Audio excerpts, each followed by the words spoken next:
All right, welcome back to episode 16, where today I'm sitting down with Dr. Bellon at the Citadel, Assistant Professor of Exercise Science. Dr. Bellon, thanks for being on this morning. Thanks so much for having me. I appreciate it.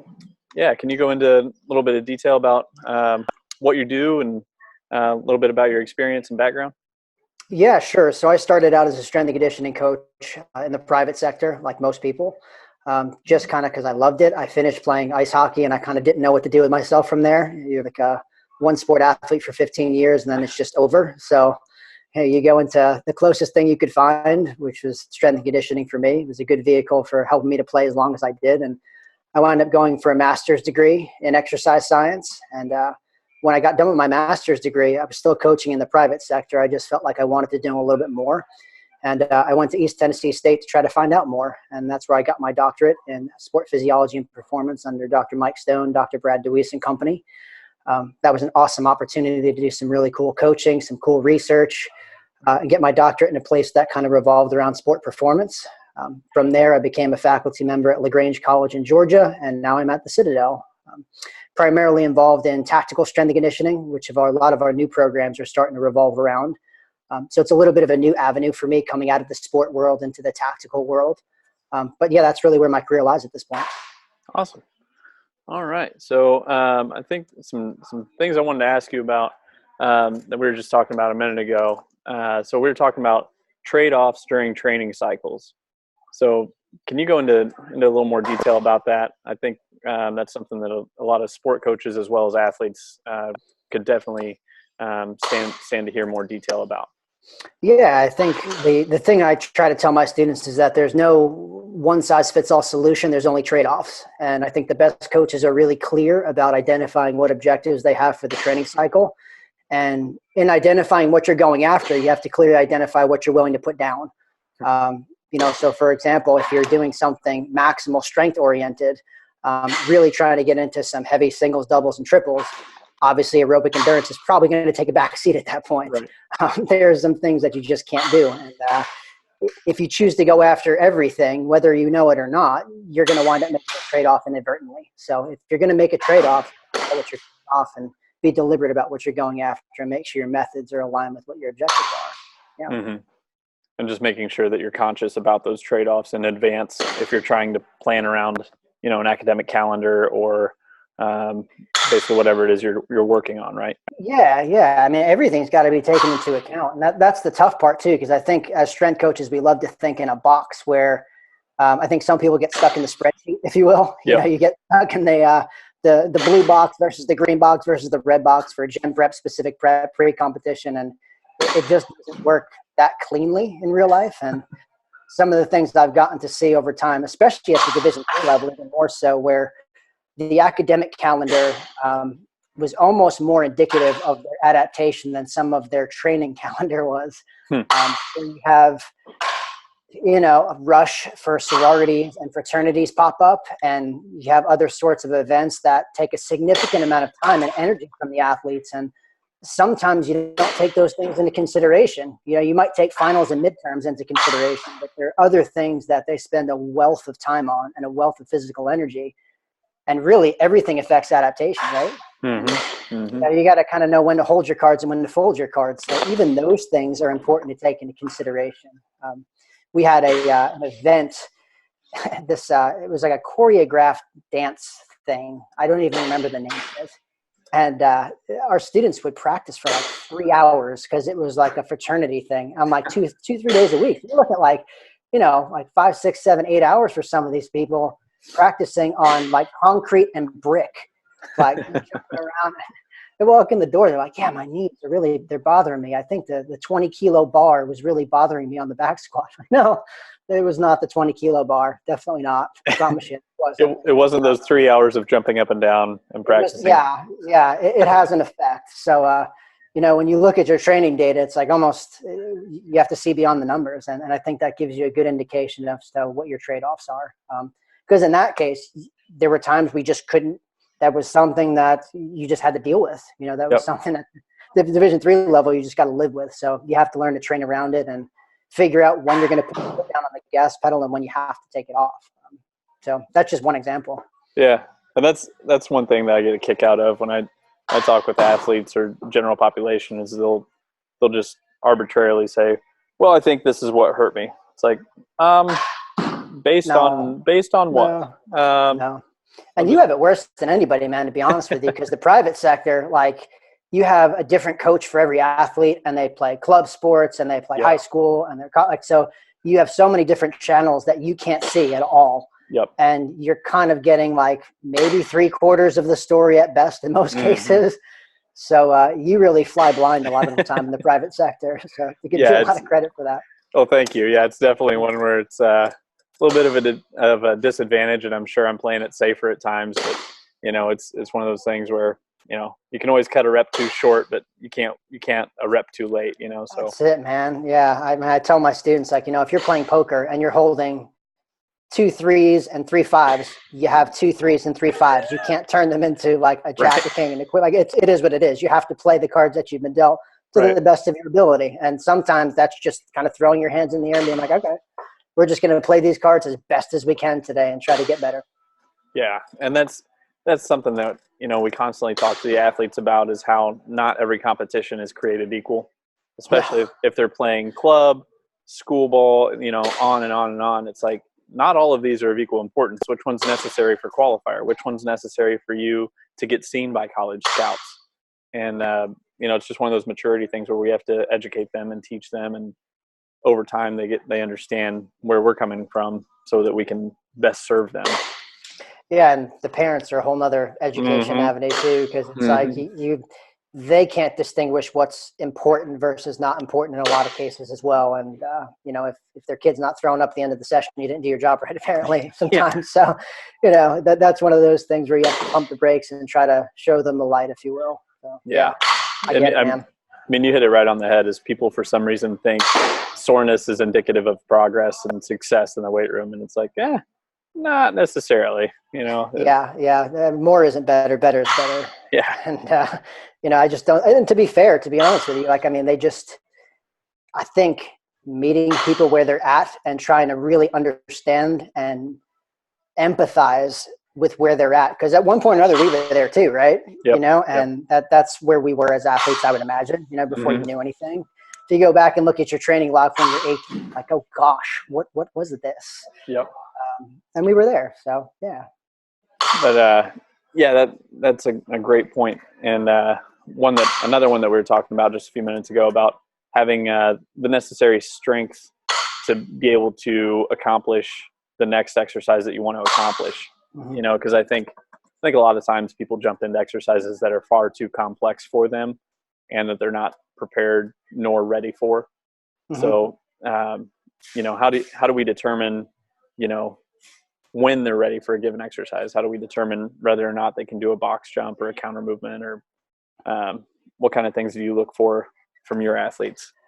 I think step one, Dr. Mike Stone has this slide on one of his presentations, and it makes it into like every major presentation. And it's the phase potentiation model, where, as we discussed before our talk started here, is maximal strength's a vehicle, right? Where Mm-hmm. it kind of underpins power, rate of force development, all those other critical fitness qualities. But even a precursor to maximal strength is movement competency and movement Yep. quality, and I think that's the gatekeeper to everything. You can only overload something as good as the quality of movement is. And I think there's a balance there. You can't have everybody get a 21 on the FMS before you load them. Right. I think that's kind of where we've swung at one point or another. You That's have to right. identify, you have to find a way to overload the athlete within the confines of their movement ability. Mm-hmm. And especially when timing and the only amount of time that you have is a very small window, sometimes you're better off just choosing a different tool to overload them with that's safe, Yep. and improve the movement quality. Don't get me wrong, but when you're up for time and you got to get the job done, sometimes you can't sledgehammer, you got to grab the tack Yeah. hammer. So, Yep.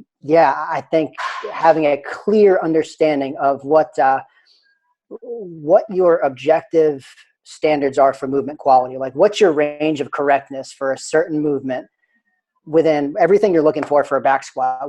How good are you at moving the weight until you are comfortable as a coach progressing them to 1 times body weight, 1.5 times body weight, 2 times body weight before they've really mastered that movement, So there's this fine balance between making sure the movement quality is adequate and providing enough overload to give the athlete what they need to get the adaptation they're looking for. Right. Yeah. I think that's definitely something I'll talk about with probably our more advanced athletes. Is there's an acceptable, and it sounds bad to say, but I mean there's an acceptable line that they have to walk over, saying like, well, you can have not bad technique, but less than perfect. You know what I mean? Especially if we're pushing thresholds. Right. And I think if someone takes that out of context or just pulls that part, they might say, "Oh my God, you're coaching them with bad technique." It's like, no.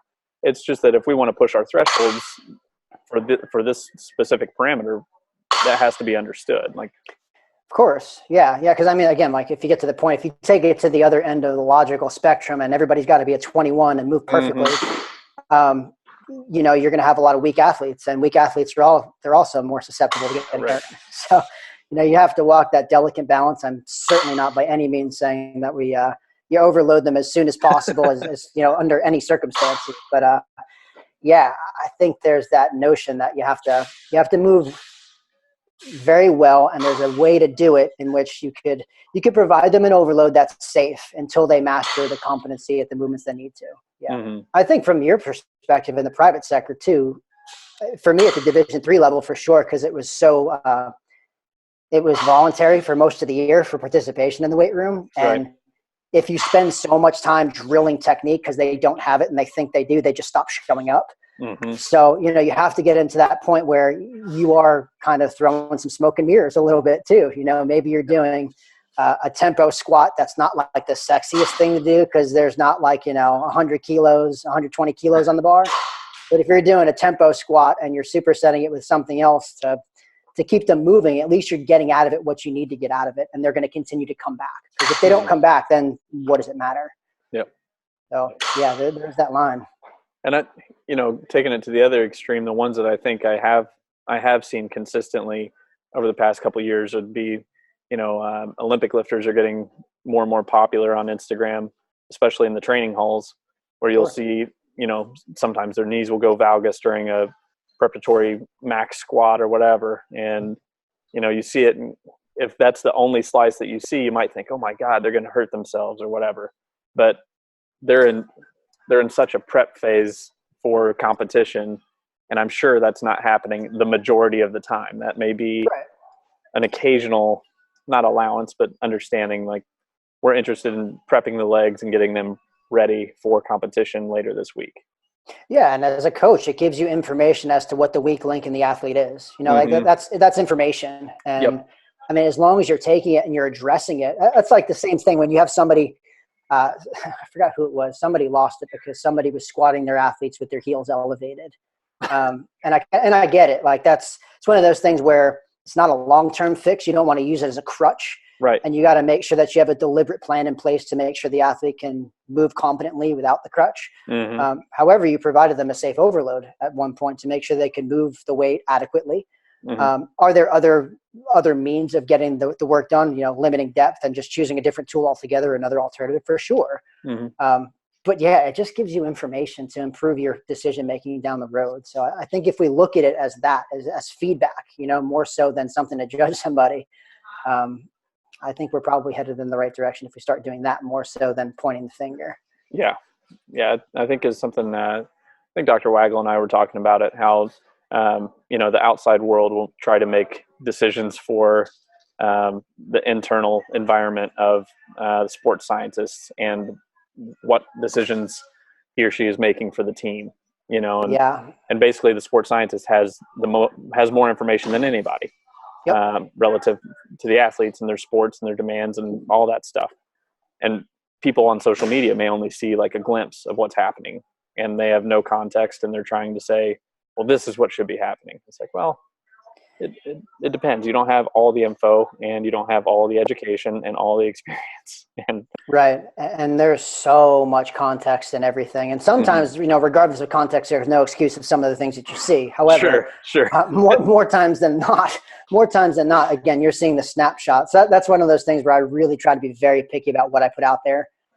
So, next thing I wanted to talk about is basically, how do you make training decisions um, based off the SRA curve for athletes? So, the first thing I think is going to be, laying the competition dates out and then working your way backwards. But I mean, is that how you go about it, or do you work day to day?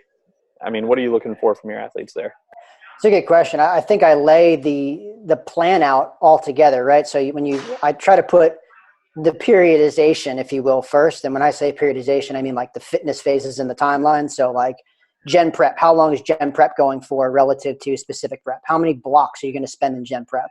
Mm-hmm. How many weeks? And then from there, you're plugging in, okay, like then we can talk about sets and reps and week 1, 2, 3, and 4. So I typically have an entire plan laid out with the competition dates in there, but I'll only program sets and reps and exercises and things like that 1 to 2 blocks in advance, because things change so much. Where Right. if you put everything down on paper, there's such a trickle down effect from an overload perspective, from a progression perspective. So I do work backwards for sure. Mm-hmm. Um, and I start with the end in mind and I work my way backwards, and I have an idea as to what I want to see from the athlete. For example, if you're coming out of gen prep, for example, you're coming out of gen prep and you have strength, endurance, and hypertrophy as your main goal. Sometimes what you'll see, particularly with more trained athletes, is like your peak power outputs will drop Mm-hmm. because you've had such accumulation of volume where your jump height might be somewhat stagnant. You didn't improve on your jump height, or your rate of force development isn't exactly going to be where it needs to be. But you're in gen prep, that's fine. Yep. That's not a big deal. You don't expect that at that particular time. It's a trade-off, like we talked about Yep. before. Yep. You're kind of making the down payment then for a greater return on investment later. So I look at it from a macro perspective, from a mesocycle to mesocycle perspective, but I also look at it from a week-to-week perspective as well. Yeah. Okay. And then what are you using to measure, how much of a drop off there is with the athlete from cycle to cycle? I mean, are you looking at heart rate variability? Are you looking at? I mean, is there a way? I know some of the other guys are using jump height, reactive strength index. Any tools like that you're using? Yeah, we currently here, we're about to start using jumps at the Citadel. Previously, when we were at LaGrange, we used jumps as well. Um, I mean, obviously, you're kind of limited by the number of pieces of equipment you have. Right. Ideally, everybody jumps on a force platform. Everybody's got heart rate variability, resting heart rate data, body mass data, all the biometrics that you would need. But you can get a heck of a lot out of just from body mass and jump height. Mm-hmm. You could take a look at peak power output, for example, by just having good body mass and a good consistent jump height in a squat jump and a counter movement jump. So I take a look at the decrement in peak power outputs and jump heights across sometimes week to week. If we can get the athletes jumping maximally enough, sometimes you have an athlete population that's not quite bought in yet, where if you do it every week, they're going to sandbag it and they don't give you this maximal effort. So you can't give them something every single week. It's like a block to block thing. Mm-hmm. But if you have them and they're really bought in and they can get a consistent maximal effort out of them, I'll look at jump height decrements from week to week for sure. And then you see, are they jumping off as you expected them to? Do they dip at certain points where they're not supposed to? We typically see, again, going back to the academic calendar, we've seen things, post spring break, just pre-spring break.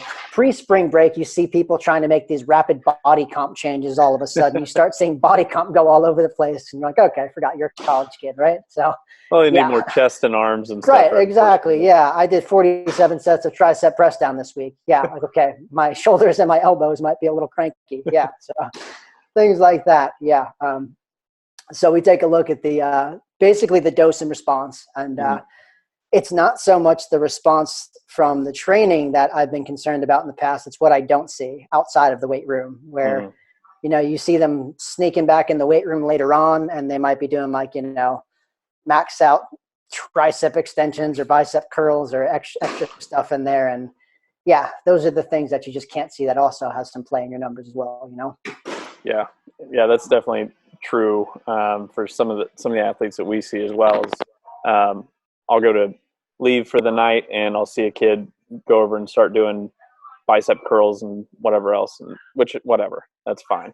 But Yeah. it's like, I'll just explain to them really quick, like, hope you understand that everything comes at a cost, and that you Right. only have so much of a tank that is available for the day, for the week, for the month, and everything you do drains that tank a little bit. So as long as you're all right with that, there's no competitions coming up, fine, knock yourself out. But Yeah. Yeah. That's one of those things too. I feel like I kind of had to lean into it, because if they're going to do it, again, it's information, right? It's mm-hmm. one of those things where if they're going to do it, I'd rather do it where they're in front of me.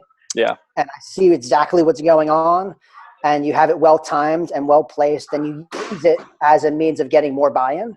Mm-hmm. Uh, so I think you could use it in a way where it's a tool, but again, it's one of those things where you could use it in building some equity, where you give them enough, and there's that point in time in the training year where you're like, okay, I know I'm going to tell him absolutely not right here.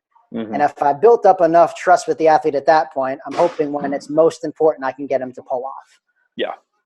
Yeah. Yeah, I think that's a great point. I mean, especially your comment about building up enough trust with the athlete, and I was getting ready to make a video here in a little bit about something I remembered the other day that one of my early mentors told me was, the athletes aren't always going to remember what it is you say to them specifically, but they'll remember how you made them feel. And, they're going to remember if you made them feel like an idiot for doing a bicep curl. But if you say something like, hey man, work on getting your arms bigger or whatever, like, you're developing a good relationship. You're not belittling them or saying anything bad, but they're going to remember whether they felt good or bad coming away from that conversation. Yeah, I couldn't agree more. But anyway, let's see. Oh, okay, so that brings me to my next point I wanted to ask you about. So we talked briefly a little bit about subjective reps from failure. So we have a kid who, no joke, he likes to do some type of arm work at the end of every single day. And I'm don't argue with him. I'm just like, whatever, man. You do everything else right. Cool. Let's do this, but let's do it in a way that makes sense. So I tried explaining to him, maybe week 1 you go 3 reps shy from failure, week 2 2 reps shy from failure, and so on. Can you explain how you use reps in reserve or reps from failure with your athletes, and kind of how's that work? Yeah, this is a good question, because I really enjoy. In the last couple of years, I've almost leaned more on reps in reserve more so than I have been percentages. Mm-hmm. Because if you take a look at some of the research, you have a really cool study by a good friend of mine, Dr. Kevin Carroll, looked at for his master's thesis. Maximal reps performed with 75% 1RM on the bar. And the spread was so wide. I think the minimum amount of reps done was 12.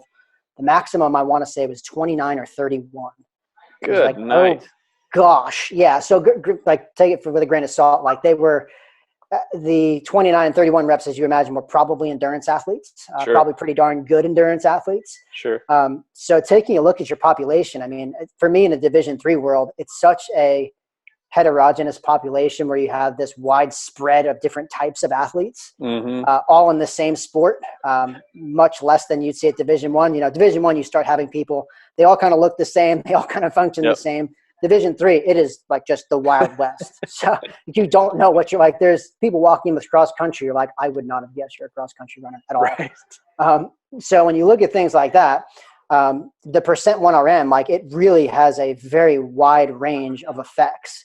The dose that you're giving an athlete, the one with 29 reps ability with 75% versus 12, that's a very different dosage of exercise that you prescribed. So if you put 75% down on the paper for those two athletes, and they're very different, granted, like, that's a polarized example, obviously, a strength power athlete with an endurance athlete. Sure. It means something different though. Yep. So, you have this universal tool that you're applying to everybody. So it becomes difficult in that way. And I really like reps from fail, because I think it gives you a little more consistent of a response, where you're giving something that's the same in terms of the dosage or something similar in terms of the dosage. So I try to make sure that, I don't go above. It's very rare that we'll go beyond one rep from fail. If you're doing an RM, for example, at the end of the semester, then maybe, you give it to them. Mm-hmm. But 1 to 2 reps in the bag, really, I can get a whole lot of strength adaptation out of a 1 to 2 reps in the bag. So Right. I'll typically start 3 to 4 reps in the bag on a heavy day in week 1. Mm-hmm. Maybe 4 to 5 reps in the bag on a light day, maybe even 6 or 7 in some cycles, depending on the set rep range. But yeah, I progress from essentially 3 to 4 down to 1 to 2 a lot of the time, regardless of rep range, on the heavy day. And again, the light day, it might be, 4 to 5, 5 to 6, depending if it's a week 1, is it the down week? But yeah, that's how I do it, regardless of rep range. Gotcha. The only difference would be with power exercises, obviously, where you have something velocity based. Sure. That becomes a little bit more difficult because obviously, if you're getting lower, it looks like you have 1 to 2 reps in the bag for a power exercise, and you're not really moving the bar with enough velocity. Mm-hmm. You might not actually be getting the intended adaptation out of that exercise that you programmed it for. That might be the only exception.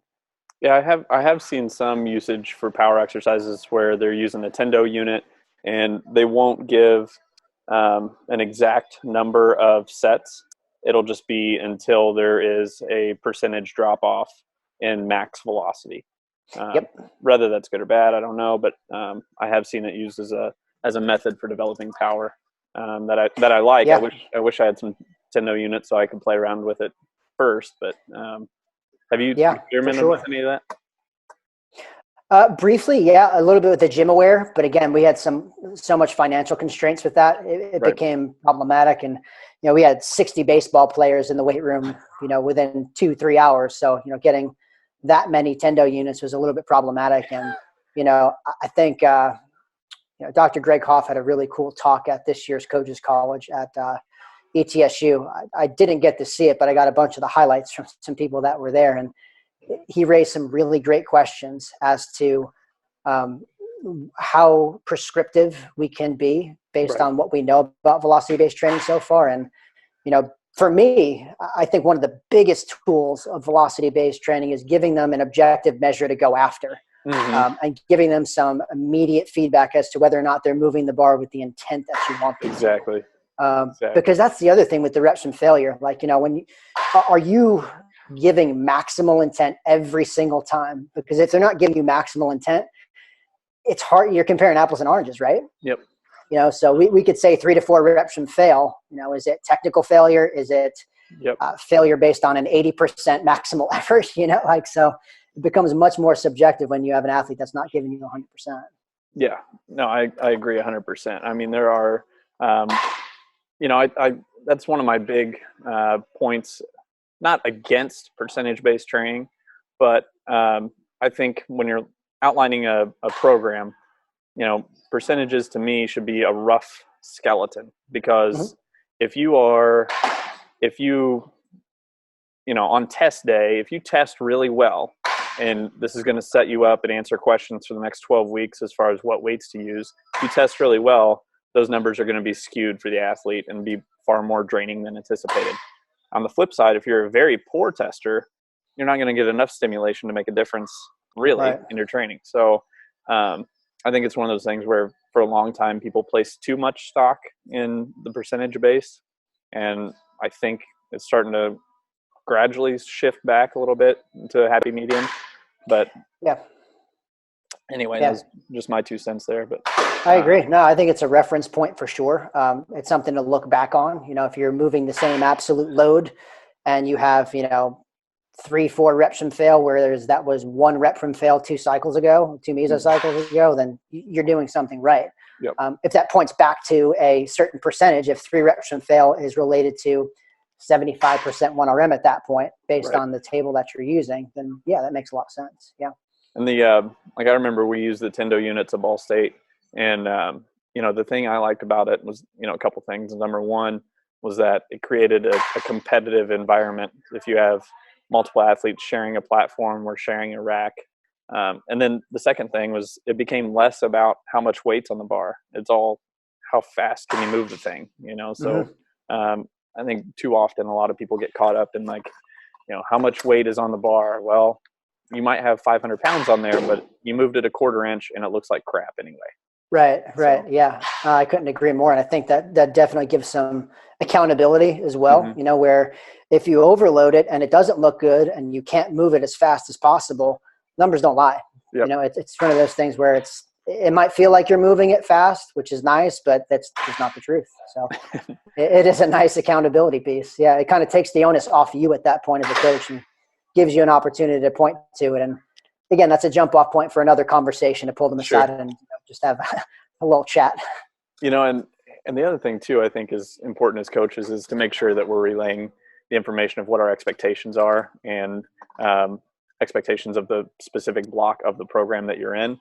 So for us, what we do here is you come in for a training session. You've essentially got 4 blocks. You've got your power work first, your core strength second, and then a couple accessory blocks most likely to address and bring up weaknesses and hypertrophy and whatever else is necessary for that athlete. But anyway, I was talking with some college kids the other day who had hang high pulls or hang clean grip high pulls.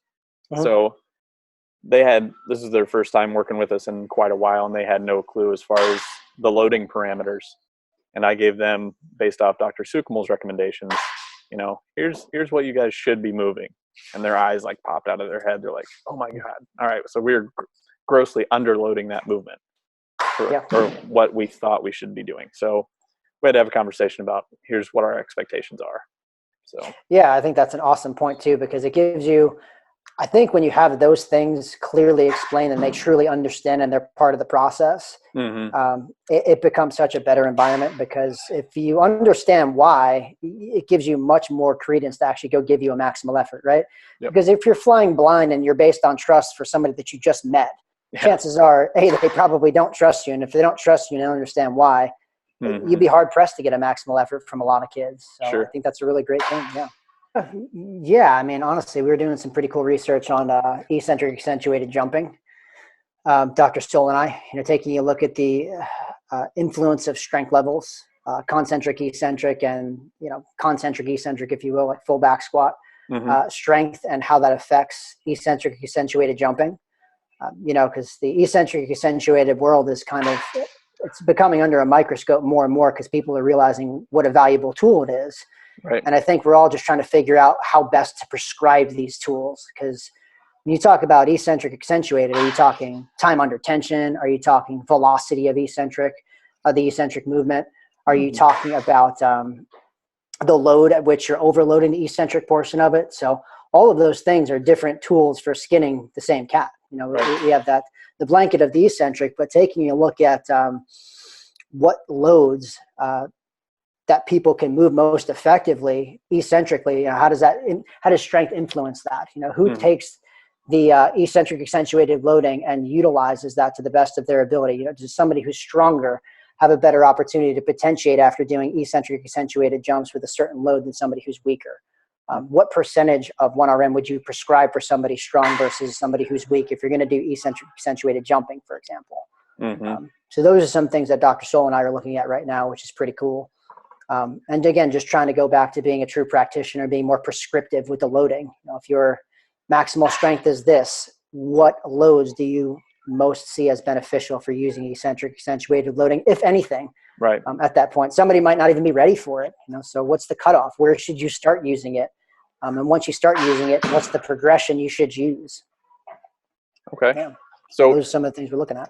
So why do you guys choose jumping, and then how's that going to apply to, like, if you're working with a sports scientist, how are they going to relay that information and use it with their athletes? For monitoring purposes? Yeah. So for monitoring purposes, the cool thing about jumping is it gives you a snapshot of the athlete's ability to rapidly apply force. Gotcha. Because at the end of the day, I mean, rapid force production is king, right? If Yep. you take a look at all sport movements, most of them fall below that 300 millisecond, half a second threshold, right, where maximal strength kind of lives. Mm-hmm. So rate of force development and power outputs are king. And important point again to get back to is maximal strength is kind of the foundation for those things. So it's not that maximal strength isn't important. It's a vehicle driving those big fitness characteristics, but it gives you an idea as to how the athlete's producing force. So like one of the cool things that we've seen in the research in the past was taking a look at jump height Mm-hmm. and over the course of a season.